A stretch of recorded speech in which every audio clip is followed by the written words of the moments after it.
Gut, dann. Je vais passer au français pour annoncer notre prochain orateur, Peter Swinen.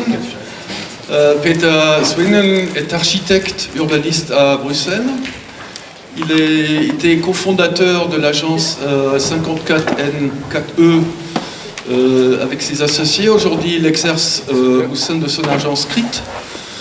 Et il est le professeur invité à l'Université du Luxembourg à Belleval. Il a travaillé notamment, il va travailler notamment sur le projet d'IBA Alzette Belleval.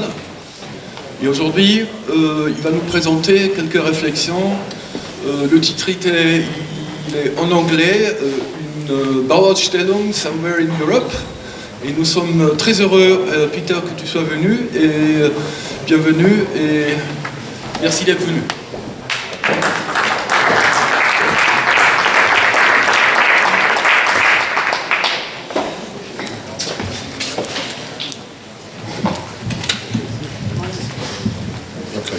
Vous me dites si vous ne m'entendez pas. Pour ceux qui sont derrière, ce sera très petit. Hein. Dans les images. Jens, Stéphane, merci pour l'invitation. Je crois que c'est un moment important pour un projet extrêmement ambitieux, mais un projet qui doit devenir extrêmement précis aussi, je crois. Et ce que je vais vous montrer, c'est un essai pour aussi un peu entamer le débat pour par après. Il y a une chose que peut-être Jens a oublié de mentionner dans ma petite carrière. J'ai été aussi pendant 5 ans maître architecte. Mais ça, je vais montrer. Maître architecte pour la Flandre pendant 5 ans. Donc, mais je suis ici d'une part de l'Université de Luxembourg, aussi d'une part de l'atelier pré-IBA Alzette Belleval, avec les partenaires qui sont aussi dans la salle. Je CT Alzette Belleval, EPA et Luca. Baustellung Somewhere in Europe. Je suis intéressé dans les deux choses, c'est Baustellung et Europe. Ça marche? Ok. Peut-être c'est une image que vous allez revoir quelques fois aujourd'hui. Mais quand j'étais invité, franchement dit, j'avais une idée de la grande région, peut-être abstraite. Une fois qu'on a vérifié la taille réelle de cette grande région et la notion, l'idée ou l'ambition de réaliser une IBA pour et dans la grande région, ça devient extrêmement intéressant comme question. Je vais être positif parce que c'est un défi. Je vous montre le petit carré. Vous pouvez le voir? Le petit carré, en fait, ça c'est plus ou moins la zone de recherche pour l'IBA Alzette Belleval, 25 km. Donc 625 km². Donc c'est une des petites IBA apparemment. Bien que de notre côté, on est déjà assez étonné par l'échelle de ce petit carré. Et je vais vous parler donc pas de cette IBA-là, parce qu'elle vient de commencer, c'est trop tôt. J'espère qu'on puisse avoir le débat d'ici quelques mois. Mais la Flandre, donc, qui est voisin de la grande région, en fait, j'ai jamais su que la Flandre était voisine de la grande région jusqu'à maintenant. Mais donc, je crois qu'on peut... et peut-être vice-versa aussi. Mais je crois dans ce sens-là qu'on peut vous présenter un cas assez intéressant qui n'est pas une IBA, mais une sorte de Baustellung, une Baustellung qui est sur une période de moins de 20 ans maintenant, et de façon organique, s'est mis en place et a aidé à établir une culture architecturale, en tout cas en Flandre, qui, je crois aujourd'hui maintenant, est internationalement reconnue comme exemplaire. La Flandre, un peu comme cette région, tout ce qui est dans le dans le Eurodelta, s'accroît, je ne vais pas expliquer, s'accroît, la densité est problématique, tout le monde se bat pour le même territoire, le type d'aménagement, ça c'est un aménagement typique en Flandre, est sous pression, logiquement. Et en 1990 ou 1999, la région de la Flandre a pris une décision assez importante ou plus précisément, en fait, une ministre a pris une décision assez importante, et c'est la dame sur la droite, c'est la ministre, sur la gauche, c'est l'architecte. Wivina de Meester, qui était la ministre pour tout ce qui était les bâtiments de la communauté. Et d'un côté, elle était assez frustrée de voir la qualité assez pénible. D'autre côté, elle a un cœur pour beaucoup de choses culturelles, donc aussi l'architecture. Et donc elle a été voir les voisins aux Pays-Bas, Rijksbouwmeester, qui existe déjà depuis plus que 100 ans.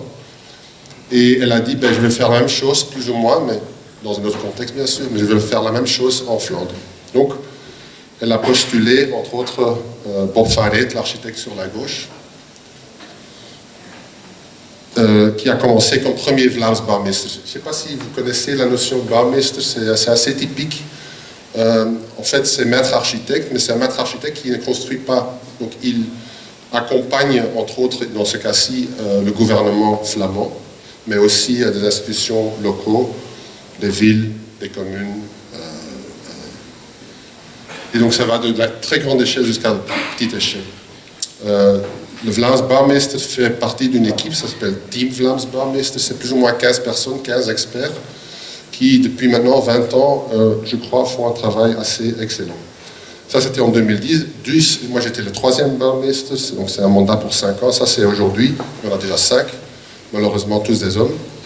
Donc là, il y a un corps maintenant pour le prochain, donc j'espère que ça va changer un peu. Mais donc quand on voit, ça c'est pas pour la Flandre, mais donc politiquement, quand on voit les cabinets, les ministères, tout est divisé. C'est une belle verticalité, donc on voit éducation, les sports, médias, tourisme, infrastructure. Je crois la chose dont il faut parler maintenant, et c'est pas quelque chose de naïf ou de... Je crois que l'architecture, le développement spécial, c'est quelque chose de très oriental qui peut connecter toutes ces différentes ambitions, ces différents agendas. Pour moi, ça semble extrêmement évident, mais je sais quand j'ai commencé en 2010, c'était pas si évident que ça. Donc on a mis au moins 5 ans, avec un travail extrêmement dur, pour faire en sorte, pas tous les ministères ont suivi, mais beaucoup de ministères ont suivi, de comprendre leur agenda fait partie d'un total plus grand.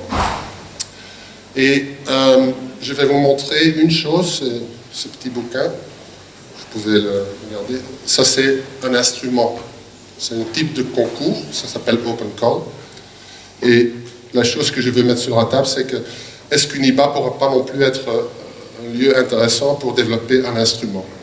Donc pas des projets en soi, mais on commence aussi à imaginer qu'est-ce qui pourrait être un instrument pour utiliser l'architecture pour améliorer la société. Pour la Flandre, comme je dis, Bouwmeester, ça existe depuis 20 ans.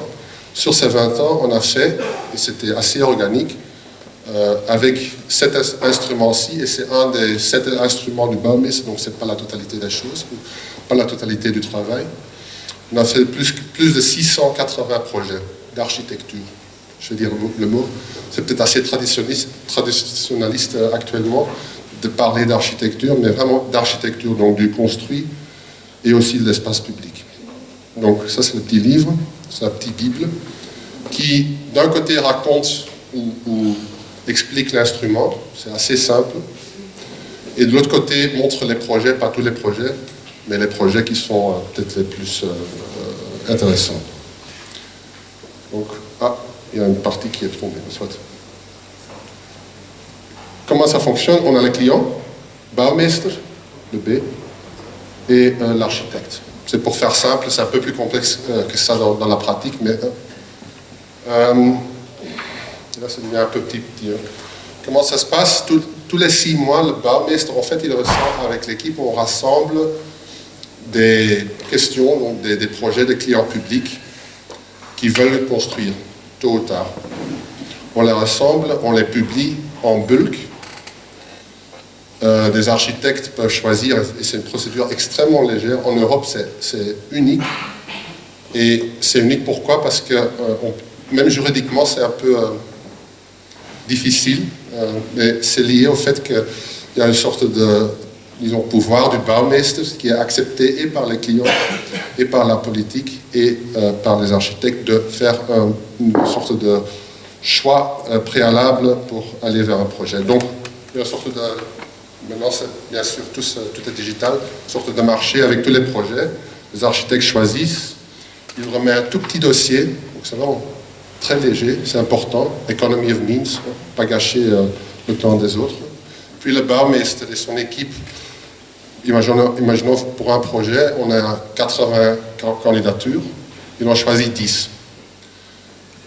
Et ça, c'est le moment difficile, donc cette personne a le droit d'en choisir 10 sans même l'expliquer. Donc ça, c'est peut-être, je ne sais pas si c'est assez belge, mais je crois que c'est important, et juridiquement, c'est extrêmement difficile. Donc c'est une sorte de trust, donc une confiance entre toutes les parties. Voilà. Mais je trouve que c'est très important aussi dans la société d'avoir la confiance au bon moment. Puis le Baumeester propose les 10 bureaux aux clients, et le client en choisit 5. Ces 5-là vont dans le processus d'un concours payé, assez bien payé. Donc ils vont sur site, contact avec les clients 2 fois, et puis après quelques mois ils remettent leur dossier. Il y a un jury présidé aussi par le Baumeester comme conseiller, et puis normalement, si tout se passe bien, il y a quelqu'un qui gagne et qui construit la chose. Je vous montre très vite quelques projets. Une école à Bruxelles, crématorium, un pont, le marché à Anvers, couvert, Bernardo Secchi, l'opéra Anvers, het Holocaust Museum, la bibliothèque à Gand, une école, espace public à Mechelen, Malines, la maison provinciale à Anvers, maison de repos, centre de culture artistique, maison de repos, bibliothèque, les gens fusent, hop, hop, hop.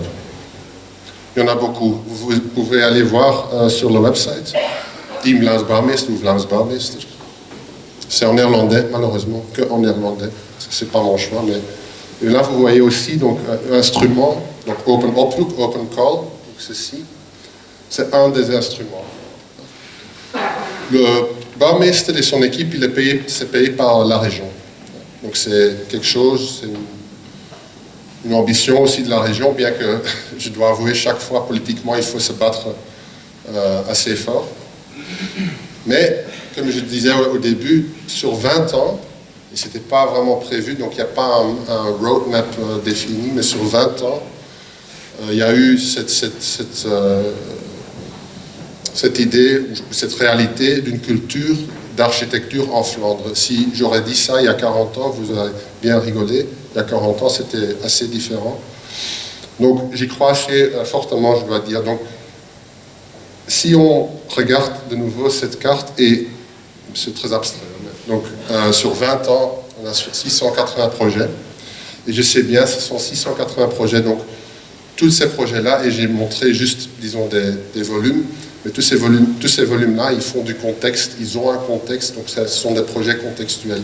L'architecture n'est pas un fin en soi, c'est un moyen pour faire en sorte qu'on puisse évoluer. Maintenant, de la Flandre, et je crois effectivement, internationalement, il y a même des bus qui viennent pour visiter tous les projets Open Call. Imaginons, mais pas sur 10 ans, parce que c'est un peu ridicule sur 10 ans, mais imaginons sur 30 ans, 40 ans, qui viennent pour la grande région, il y a un même type de... Donc, à travers des projets individuels, mais qui sont overviewed par... appelons-la Atelier Bas ou autre chose, mais donc des personnes qui ont une expertise et qui ont aussi certaine confiance dans la chose. Donc tout d'un coup, la Flandre non plus est tout seul, parce que pour le moment la Flandre est un peu seule avec, entre autres, cet instrument.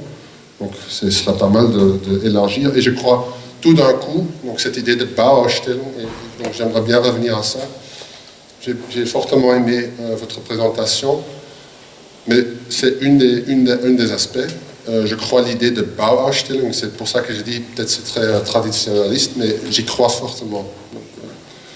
L'idée de construire, de le vivre, de le tester, et de nouveau, IBA c'est une plateforme pour tester, de tester et puis oser de questionner les choses. Donc ne pas accepter juste l'architecture comme un résultat final, c'est jamais un résultat final. Et puis on peut, je crois effectivement, parler d'une Baustellung. Pour moi, je crois pour la grande région, et c'est pas un conseil, c'est plutôt une sorte de vœu, j'aimerais bien que la grande région, avec cette taille énorme, que ça ne devienne pas un problème, mais vraiment quelque chose qui puisse redéfinir l'IBA, et peut-être même à la fin, on ne parle pas de IBA, mais juste de Baustellung contemporaine. Peut-être c'est un peu difficile de ne pas parler d'IBA, mais hein, il faut redéfinir, je crois, cette idée de Baustellung. Et le contexte, il est assez grand pour le faire. Je crois aussi que la taille peut être un avantage. Parce que ça veut dire, si c'est une grande taille, ça veut dire qu'il y aura de grands investissements, je crois. J'espère, en tout cas. Somewhere in Europe, je crois, la grande région a la capacité de créer ou de renforcer cette idée européenne. Et avec ça, je vous laisse et on se revoit au débat. Merci bien.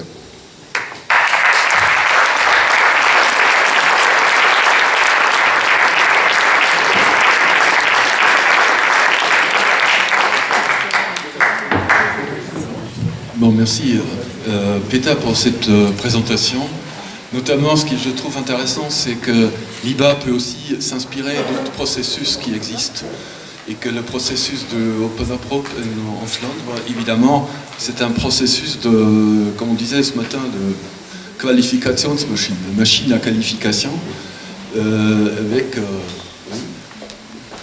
Merci, voilà. J'ai reçu le manuel, comment faire. Merci beaucoup. Donc, je pense qu'on peut aussi s'inspirer de ce qui se fait ailleurs.